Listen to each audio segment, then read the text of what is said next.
I'm conscious that this word empathy, I'm sure, is a word we've all heard 1,000 times before. I'm sure it's a word that we're all familiar with the meaning. Actually, I'll just very, very quickly open up.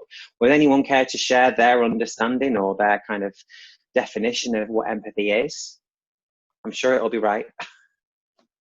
I guess for me, I'll go first. I'll dive in. Okay. I think for me, empathy is trying to understand somebody's feelings. Because empathy. I think sometimes people confuse empathy and sympathy. For me, they're very different. And when you empathise with somebody, it's trying to find a common ground, a common understanding, I guess, to lead them through something. Yeah. I think you're right, Simon. What I like about what you've zoned in on there is the word feeling, because actually it is very much about feelings when it comes to empathy, and that can be sometimes where it can scupper us a little bit, particularly if we don't necessarily share those feelings or perhaps wouldn't feel that way in that situation. But feelings is a really great word to zone in on there. So thank you for that. Anyone else? I would have said that and to empathise with someone is to have the ability to put yourself in their position and to understand not only the way that they're thinking, but the way that they're feeling as well. Yeah, that's great, Adam. Really good. I mean, I think the standard, I know 20 years ago when I first started training out empathy in customer services, I mean, bearing in mind I was quite young myself, and I think perhaps lacked a little of the emotional intelligence that I certainly would say that I have now. But that was very much the definition. It was about putting yourself into somebody else's shoes. That was the definition of it, and considering the world, the view of the world from somebody else's perspective. So yeah, I think that's a very common definition of it, Adam, definitely. Is it easy, do you think, to do that? Well, I suppose it depends on your own mental capabilities. I find it, I'm quite accepting of people's positions, and whether it's they take drugs, for example, or perhaps they're in debt problems, money problems, rather than I try not to be judgmental. So I find it quite easy to put myself in someone else's shoes to go, okay, I understand where you're coming from. It also helps. I like to think I'm quite diplomatic as well. So yeah, you can't be diplomatic without. I don't think you can be diplomatic without being empathetic, because you have to understand. Okay, I see what you're saying and I get it. However, and then you come up with your point of view, whatever. You have to understand. You have to fully understand it to appreciate what they're saying, really. I suppose it depends on the individual. I would have thought. Yeah, absolutely. I think you're right. I think there'll be those people that we will find it a lot easier to empathise with, and those that perhaps are a bit more challenging. And I'll talk a little bit about that this evening. So thank you for that, Adam. Great. Anyone else have anything to share? I think for me, I know we've talked about this before, that in the hectic lives that we live in, it's very tempting to be transactional with each other. And I think one thing that's really important to me that I've learned through my career is relationships are so incredibly important. And going beyond that, what can I get from you? What can you get from me? Just to take a little bit of time to understand a little bit more about that person, what's important to them, what's their value set, because behind every employee is a family, and a loved one. And I think for me, sometimes we lose sight of that. I can relate to sort of growing into it, if you like. Yeah. I know for a fact that from a compassionate point of view, I think it kind of starts with yourself. I know that that's a bit of a cliche, but if you're not particularly nice to yourself and you give yourself a hard time, it's very difficult not to transfer that onto other people. And I know that certainly me, in my earlier career, it was incredibly transactional. The culture was transactional. I actually worked in the same industry as you, Neil. I was at Phones for You, probably, when you were at Vodafone. And there definitely was not a lot of empathy around in those days in that industry. No. So I think you can be a bit of a victim of your own environment as well, if it's sort of encouraged, to be quite transactional and carrot and stick, if you know what I mean. I absolutely do, and I think perhaps the experiences that you and I have had, Simon, with being in that industry, particularly 20 years ago, was actually, I think, on the one hand, there was only really time for transaction because we were so busy. I think that's the thing to think about. I remember back to those days, and I always remember I was because I was only sort of what 19, 20 at the time, and I was grabbing overtime on Christmas Day because I was a money grabber back in those days, and I remember being in the office, the little office. We didn't have a big contact centre back then. I remember being in the office on Christmas morning of 1998, doing a bit of overtime, and I remember the duty supervisor at the time telling all 6 of us, or however many of us were in, to stop what we were doing a second, which we all did. And she just said, there's 8,000 calls queuing, and there's another 16,000 that are getting an engaged tone. And we were like, oh my God. So actually, no, and I would imagine that when those customers did get through to us, they probably weren't very happy, but actually all we could do was just register them and whack their credit on. There just wasn't time for any empathy back in those days. It was all transactional. But I think we've got to a different place now in industry. And actually listening to what Simon was just saying then around, you know, how he's tuning into the value of relationships. I think for me, this is why empathy and relationships and connection is so important, because actually now it's one of the few things that we have, one of the few tools that we have at our disposal that differentiates us. Because let's face it, we can pretty much get whatever we want from wherever we want. I mean, you know, I don't want to kind of go into, we haven't got time to kind of go through my life story, but I've sort of stepped into a different space as a result of COVID. So, and decided to sort of to bring the empathy coach to life. It's something that I've been doing anyway, and I wanted to really create that brand and start advocating that. But what I've noticed is just how many flipping coaches there are out there, and how many businesses there are out there that claim that they can get you more clients. You just think, wow, there's just so many. So there's just, we can get everything from everywhere. So what differentiates us? And actually a massive differentiator these days is that personal connection, that relationship that we have with other people. That's almost the thing that we remember these days. That's the thing that you know, that stands out in our minds when we deal with organizations. And a lot of that is down to how understood we feel and how connected we feel. And these are very, very key components of empathy. And I would argue that we probably all demonstrate key components of empathy all the time without labeling it as empathy, if you like. But also there'll be some of those times when it's really, really challenging and difficult to use. So thinking back to 20 years, I first got this definition of, you know, putting yourself into somebody else's shoes. And I think, like, you know, probably like a lot of people, I was like, oh, right, I get empathy now. Yeah, I can empathy. Yeah, I'm empathying all the time, me. And that's kind of where your head goes to when you know what this term means. And it wasn't until, like I say, about 6-7 years ago, when I sort of went on a bit of a different journey career-wise, that I started to understand in a lot more depth exactly what empathy was, and actually quite how wrong I'd been getting it for a long time, and whether that's down to emotional intelligence or whether it's down to maturity, I don't know. And I guess where I got to was that person who was kind of saying, oh yeah, I empathy all the time. The fact that I could say it quite so brashly and easily, I suddenly realized that probably means I'm not doing it, because what I learned about empathy, true empathy, was that it's really bloody hard, particularly when you're dealing with people that you might struggle with. And I'll give an example. Anyone that's in a customer facing arena or has worked in a customer facing arena will have dealt with difficult customers, and you'll have had that attack from a difficult customer, someone coming at you and giving you the situation that they're in, you know, perhaps giving you a lot of emotion with it, perhaps talking to you in a way that you don't particularly like. And we get that rise in ourselves, don't we, where we kind of want to fight back and want to bite back, and actually that's where, and it's perfectly natural, it's human nature that when somebody attacks us, we go on the defensive. That's what we do. But I guess the challenge there is that isn't always taking the empathic standpoint.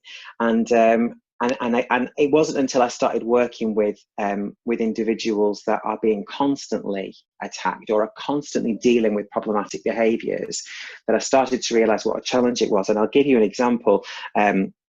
started working in public services, supporting public service functions, and I was working with early intervention teams.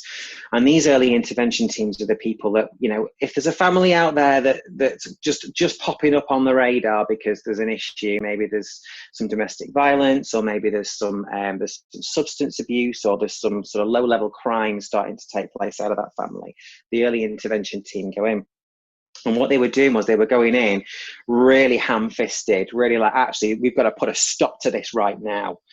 And whilst the idea in principle was a good idea, let's get in there early, let's do a bit of prevention, the approach they were taking wasn't really working. Actually, the approach they were taking in some cases was provoking an escalation of some of this problematic behaviour, and they weren't sure what to do. And one of the things that we sort of started to uncover as part of empathy, me and my business partners at the time, was that actually it's incredibly crucial to connect in and build a relationship with people, to demonstrate empathy. And going in to try and tackle the behaviour without, first of all, building a relationship and establishing some trust, you know, you're never going to get to the root cause of that behavior, and you're always going to be dealing with symptoms. You're going to be putting plasters over things, and nothing's ever going to fundamentally change. And also what you're going to have there is people that aren't making and taking responsibility for their own lives and taking responsibility for the changes that they need to make. You know, we put the plaster on, but, you know, 2 weeks later that behavior reoccurs, and therefore you've got those same public service professionals having to go back in, put another plaster on, and it's just spinning plates. For a long, long time, when I would train out empathy to people, I used to liken it to we have an invisible backpack that we carry with us, and we kind of get given this at birth, and it stays with us throughout our lives. And actually, throughout our lives, different things go in and out of the backpack. So when something significant happens to us, that goes in. It might be that something was important to us up until our 20s, for example, and then all of a sudden something happened and that changed, and we got rid of that. It's very fluid. It's always changing what's in this backpack. But this backpack essentially makes up who we are. It's our values. It's our beliefs. It's it's everything that we hold dear to us. We're very proud of what's in our backpack. And whenever we're faced with somebody or we're faced with a situation, it's the first place that we go and have a little look in, go and have a little rummage in our backpack to see if we've got anything that might relate to that, or that's happened to us in the past, and that we can kind of bring to the table. And if we find something in our backpack, we kind of go, look, you know, I've been through something similar, and this is what we generally tend to do. Now, one of the things that we'll have with that is that, you know, when we rely so much on this backpack, one of the things I used to train people out around their backpack is absolutely being aware of it. So knowing what it is in your backpack, and this is self-awareness. You know, what's important to you? What are your values? What are your beliefs? What are the significant things that have happened to you? You need to know this stuff because that's really important. And you also need to know it so you know what you're going to put to one side. It's a backpack, but very often we hold it here. And we want to show people what's in it. And sometimes if somebody comes along with something that challenges what's in our backpack, we want to whack someone around the head with our backpack. And it's not always the right approach to have. It's almost about knowing what it is and keeping it there, and always keeping it with us, but knowing when it's useful to take stuff out and when it's not. But recently I've been training this out with a slightly different analogy, and I've been training it out as armor. And if you imagine that throughout our lives, things happen to us, we have experiences, we learn things. And over the course of our lives, we develop a very unique coat of arms that is ours. And that our armor is what protects us. Our armor equips us to deal with our life. You know, it's got tools, it's got weapons, it's got all the stuff that we need to get through. And my coat of arms is absolutely different to everybody in this room's coat of arms. We've all got our own on.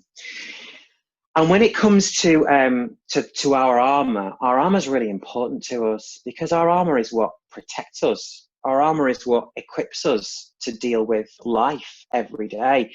We're really attached to our armor. And when it perhaps comes time to take our armor off, it's an incredibly vulnerable place for us to be. Now, this is the first challenge with empathy. So, well, I guess the first one is knowing what our armor is. Are we aware of what our armor is and why we wear it and how it protects us and what we're protecting? Because I can guarantee that when we have to take it off for some reason, all of a sudden we'll feel quite vulnerable. I mean, I'll give you an example. If you're someone who's ever experienced let's say heartbreak, and I'm not just talking about relationship heartbreak here, you know, maybe you have had a relationship end, maybe you've gone through a divorce, maybe you've lost someone really close to you and you felt that deep emotional pain. You've almost got a metaphorical breastplate here now over that heart, nice and strong, not getting through there. It's like Kevlar, it's like Black Panther vibranium, that is now. And I've learned that I perhaps wasn't there. I went through that heartache, I've picked up a bit of armor because of it, and I have that there now. Now imagine if you've been through that and you know how to protect yourself, and now all of a sudden someone comes along and says, you've got to take that off. That's hard. That is really hard to do, because that protects me. That's protected me since that awful thing that happened to me. And you want me to take it off? Well, actually, yeah, because you can't put somebody else's armor on or try somebody else's armor on if you're still wearing yours, because you won't really get what it's like. So that's the second big challenge of empathy, is actually once we've understood what our armor is, we're then going to deliberately take it off. And we're going to make ourselves very, very vulnerable by doing so. But we have to be able to do that in order to put somebody else's on. And that's the next stage then. And this goes back to that whole thing around walking in somebody else's shoes or stepping into somebody else's situation, because we're going to actually have a go at putting somebody else's armor on. And I can tell you right now that that stuff's heavy and that stuff's uncomfortable. And it's very different to what we're used to carrying around. And I might look down and think, whoa, where's the breastplate? Why is this exposed? Are you crazy? Are you off your head? But that person hasn't had the same experiences that I've had, and perhaps hasn't learned to insulate or armor themselves in the same way that I have. And first of all, as soon as I look down and see that something's missing, there's my judgment.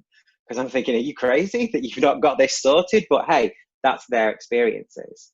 Well, the other thing that I might suddenly begin to realize when I put somebody else's armor on is actually this backplate's really heavy. It's like really heavy. In fact, you know what? It's crushing me. It's pushing me down. I can't hold it. But when I look at this person, they walk upright. What's all that about? And actually, what I never knew about that person was all the stuff that they were carrying.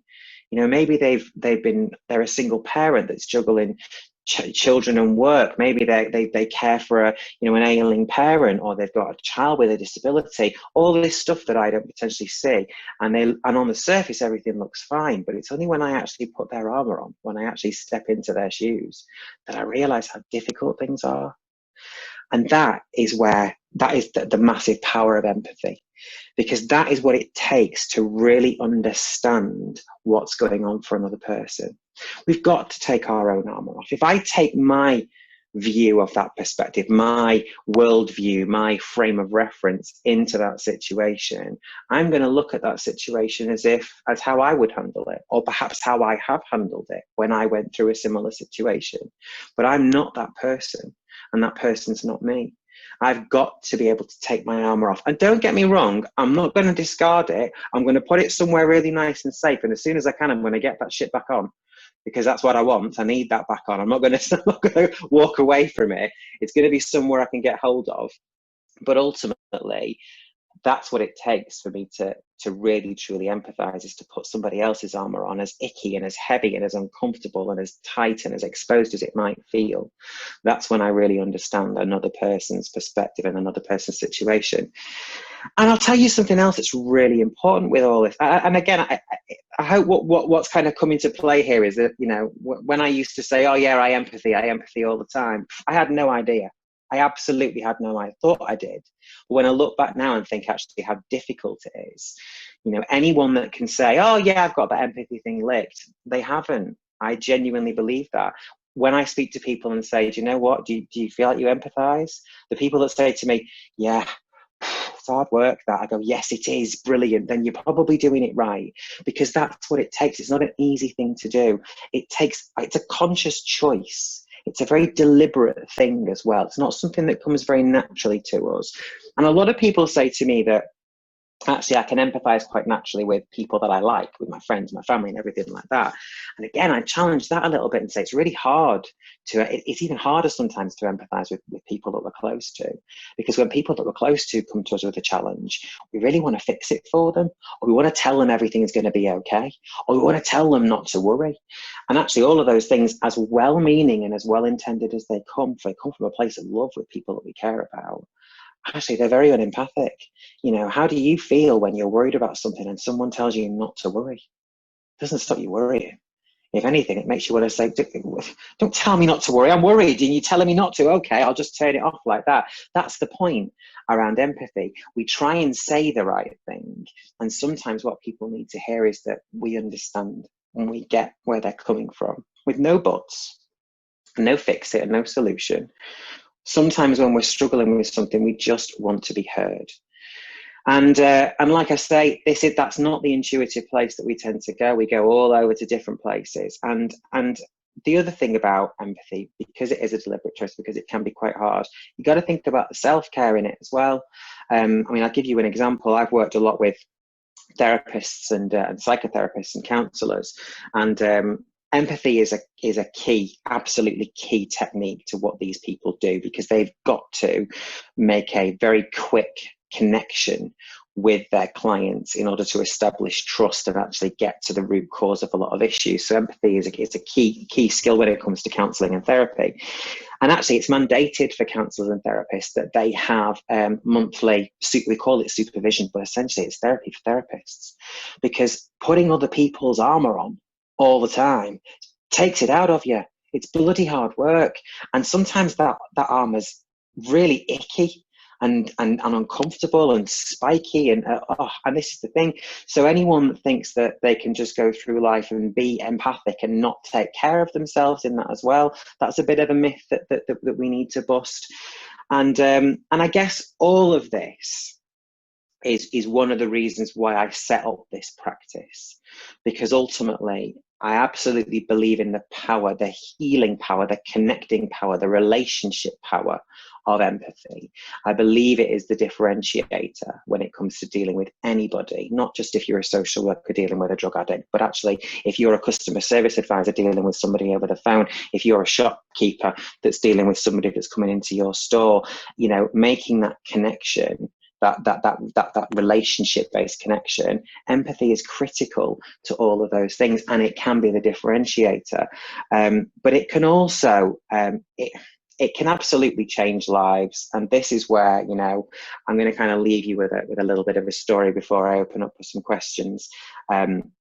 One of the most significant experiences that I had with empathy was when I was approached by the head of SOMU at Greater Manchester Police. Those of you that have had dealings with the police might be aware that SOMU is the Sex Offender Management Unit. And the head of this unit in Greater Manchester Police had heard about some of the work that we were doing with a couple of the local authorities around Greater Manchester. They'd heard about that the work was really, really successful in terms of turning people around. It wasn't just about going in and putting sticking plasters on things. It was about taking some time to build a relationship and really understand the root cause of behaviour and actually tackle that rather than tackle the behaviour itself. And we were using the key skill we were using to create that connection, that relationship, was empathic practice. And they came to us and said, you know, actually what we're finding is that our sex offender management team, these are police officers who have a caseload. Ultimately, they have a list of, they'll each have, you know, 30 or 40 different sex offenders that they need to manage, and they'll all be differing offences. You know, some will be minor offences, some will be more serious offences. And these guys are not just responsible for keeping an eye on them and making sure they don't reoffend. They're actually responsible for making sure that there's none of those relapses, if you like, and there's none of that. They're responsible for protecting the public, basically. And Judith, the head of the team, came to us and said, I'm wondering if you can help us, because we're seeing a lot of case management, but we're not really seeing people's behaviour change. And actually, this is behaviour that really, really needs to change. And we sat there and listened to what she said. And then we let her go away. And then me and my business partner sort of sat together and we were like, right, how the hell are we going to tell a group of police officers that they need to empathise with sex offenders? How on earth are we going to be? How can we say that? And we went through. We looked at tweaking the content. We looked at reviewing the sessions. Could we almost shoehorn it in under a different label or something? But every time we tried to rethink what we would do with these people, we came back to, they've got to empathise. They've got to build a relationship. That's the only way. Because what a meaningful relationship and a connection does with anybody as it speaks directly to our self-concept, our inner self, our self-esteem. When somebody connects with us, when somebody demonstrates a willingness to understand our point of view, it gives us value. It makes us feel like we have value and we have worth. Now, don't get me wrong, I know a lot of us would probably think that sex offenders deserve to be abhorred and deserve to be of no value. And that might well be the case. But actually, feeling worthless and having no value was not deterring these people from offending. And actually, if they could develop some self-worth and some value, or at the very least feel like, if I do this, there's somebody I might let down, even if it's just my case manager, because actually we've got a really good thing going now, this relationship. Might that be enough of a deterrent to stop me from reoffending? And you know what? So she came back a couple of days later. We delivered our pitch to make the SOMU team more empathic in their practice. And but we did it with conviction, and we said, look, this is the way. We've seen it happen. You know, this isn't just about connecting, this isn't just about influencing, this changes lives. You can really positively impact another human being if you empathize with them, so much so that they might just sort themselves out. And that's a lot of what we did with public service teams, and it's a lot of what I've been doing with every organisation that I've worked with. And I guess just probably the final story to tell you, and Simon will appreciate this. My last sort of big project that I worked on was rebranding a central logistics function for DFS, and part of that was to create a world-class delivery service from our driving team. And you know what? I went in there and I created an empathic practice program for our lorry drivers. And I've got to be honest, I was shitting myself. Little me going in there with all these lorry drivers and telling them to be more empathic. But you know what? I mean, it was a great session anyway, and I'm being a bit self-deprecating there to say that I would just walk in and tell people to be more empathic. It's my job to influence people and to enlighten people. And but actually I did, and I've worked with the drivers, the delivery drivers at DFS, and worked with them on empathy and connection with customers, and it being the key to that absolutely world-class service, the differentiator between them and any other delivery driver that they might come into contact with. And you know what, it went down a storm, and I was so proud of the work that those guys did to really get on board with changing their practice and becoming more empathic. And I guess the final thought there is that this stuff works for anyone, whether you're a delivery driver, whether you're a shopkeeper, whether you're a therapist, or whether you're a coach. You know, empathy is that absolute key skill. And I guess the biggest place for me that I'd really like to see more empathy taking place is in leadership.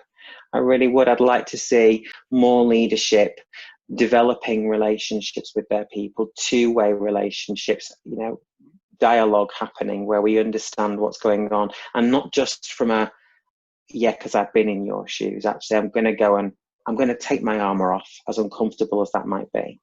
And I'm going to put yours on, as uncomfortable as that might be. And I'm going to really try and get my head around what is going on in your world, because that's when I can make a meaningful and impactful connection with another human being.